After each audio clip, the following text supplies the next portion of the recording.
தீர்மானித்துக் கொள்கிறேன். மங்கையராய் பிறப்பதற்கே மாதவம் செய்திட வேண்டும் அம்மா என்பது பெரியோர் வாய்ச்சொல். ஆமாம், நான் மங்கையை பிறந்ததற்கு பெருமை அடைகிறேன். ஏன், நீங்களும் தானே? இல்லை இல்லை, நாம் ஒவ்வொருவருமே பெருமைப்பட வேண்டும். ஈன்ற பொழுதின் பெரிதுவக்கம் தன் மகனை சான்றோன் என கேட்ட தாய் என்ற வள்ளுவரின் வாய்மொழிக்கேற்ப ஆன்றோர்களையும் சான்றோர்களையும் எம்மை போன்றவர்களையும் வளர்த்தெடுத்தவள் ஒரு பெண் தானே. அந்த பெண்மையை போற்றும் ஒரு விழாதான் இந்த மகளிர் தின விழா. இந்த மகளிர் தின விழாவில் மகளிரை பற்றி ஒரு சில கருத்துக்கள் உங்களிடம். நம் பாரத தேசத்தில் மாநிலங்களின் மொத்த எண்ணிக்கை 28. அதில் முதல்வர்களாக பணிபுரிபவர்கள் ஆண்கள் மட்டுமே. அதாவது 99% ஆண்கள், வெறும் ஒரே 1% மட்டுமே பெண். அதுவும் யார் என்றால் வங்கதேசத்தின் சிங்கப்பெண் மம்தா பானர்ஜி அவர்கள். பல போராட்டங்களுக்கு பின் யாருடைய சலசலப்பிற்கும் அஞ்சாமல் துணிவோடு போராடி தனது முதல்வர் பதவியை மக்களுக்காகவே தக்க வைத்துக் கொண்டு சிங்கம் போல் ஆட்சி செய்த அந்த வீரமங்கை நம் பெண் குலத்திற்கே பெருமை அல்லவா? தமிழகத்தில் மாவட்டங்களின் மொத்த எண்ணிக்கை 38.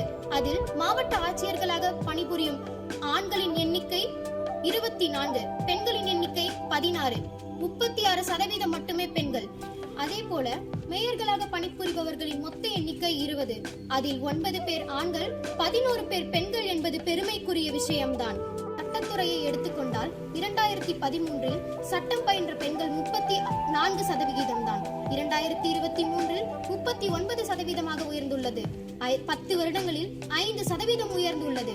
அறிவியல் துறை, மருத்துவத்துறை ஆகிய அனைத்திலும் பயின்று வரும் பெண்களின் எண்ணிக்கை அதிகமாக இருந்தாலும் உயர் பதவியில் இருப்பவர்களின் எண்ணிக்கை மிக குறைவுதான். ஏன், நம் பெண் வர்க்கத்திற்கு நாடாளும் திறமை, அறிவு, ஆளுமை திறன் இல்லையா? திறமை இருந்தும் பயன்படுத்துவதற்கு முற்படவில்லையா? காரணம், எங்கோ மறைந்திருக்கும் பெண் என்ற பயம். அந்த பயம்தான் நம்மை முன்னேற விடாமல் தடுக்கிறது. அதையும் தாண்டி பெண்ணினம் சாதித்துக் கொண்டுதான் இருக்கிறது. சாதனை புரிய துணிவு வேண்டும். அந்த துணிச்சலை நாம் ஒவ்வொருவரும் வளர்த்துக் கொள்ள வேண்டும். நாம் உயர்ந்த பதவியில் இருக்கும் பொழுது நமக்கு வழங்கப்பட்ட அதிகாரங்களையும் உரிமைகளையும் துணிச்சலோடு செயல்படுத்த முற்பட வேண்டும். பெண் என்பவள் அனைவருக்கும் அடங்கி வாழ வேண்டும் என்ற முன்சார்பு எண்ணத்தை போக்கி எடுப்பார் கைப்பிள்ளையாக இல்லாமல் அனைத்து சட்ட திட்டங்களுக்கும் கட்டுப்பட்டு முன்னேறி செல்ல முயன்றிட வேண்டும். அந்த காலத்தில் தான் பெண்களுக்கு பாதுகாப்பான தொழில் என்றால் அது ஆசிரியர் தொழில், ஆண்களுக்கு காவல்துறை என்ற நிலை மாறி இன்று பெண்கள் வேலை செய்யாத துறையே இல்லை என்ற அளவில் பெண்களின் கல்வியும் பெண்கள் வகிக்கும் பதவிகளும் உயர்ந்து வருகிறது. ஏன், குடியரசுத் தலைவர் மாண்புமிகு திரௌபதி முர்மு அவர்கள் மூத்த குடிமகளாக இருப்பது தேசத்திற்கு மட்டுமல்ல, நம் பெண் இனத்திற்கே பெருமையது.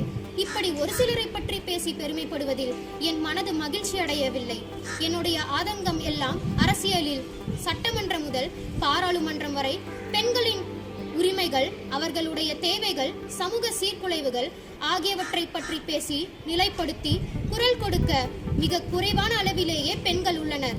இந்த நிலைமையை நாம் மாற்ற வேண்டும். பட்டங்கள் ஆள்வதும் சட்டங்கள் செய்வதும் பாரினில் பெண்கள் நடத்த வந்தோம் என்ற வேட்கை உருவாக வேண்டும்.